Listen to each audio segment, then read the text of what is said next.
आणि आताची एक ब्रेकिंग बातमी जाणून घेऊयात। मुंबईच्या रेल्वे पोलिसांच्या नियंत्रण कक्षाला धमकीचा फोन आलेला आहे। पहाटे 3च्या सुमारास इरफान नावाच्या व्यक्तीने हा फोन केलेला असून त्याने फोनवरून 5 कोटी द्या अन्यथा सरकारची बोलणे करून देण्याची मागणी केलेली आहे। तर तसं न केल्यास रेल्वे, आर्मी ऑफिस आणि महत्त्वाच्या हॉटेल्सला लक्ष्य करण्याची धमकी ही त्याने दिलेली आहे आणि त्यानंतर त्याने फोन कट केलाय। या घटनेची गंभीर दखल पोलिसांनी घेतलेली असून पोलीस फोन करणाऱ्या व्यक्तीचा सध्या शोध घेत आहेत।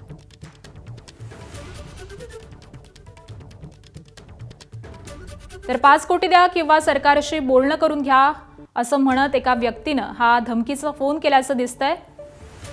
पहाटे साधारण 3च्या सुमारास हा फोन आलेला आहे आणि त्यानंतर पोलिसांकडून हा फोन नेमका कोणी केलेला आहे, कुठून केलेला आहे या सगळ्या संदर्भामध्ये तपासाला आता वेग आलेला आहे। फोनवरून त्याने 5 कोटींची मागणी केलेली आहे किंवा सरकारची बोलणं करून द्या अशी मागणी केलेली आहे आणि तसं नाही केलं तर आर्मी ऑफिस त्याचबरोबर महत्त्वाची हॉटेल्स याला लक्ष्य करण्यात येईल अशी धमकी त्याने दिली आहे।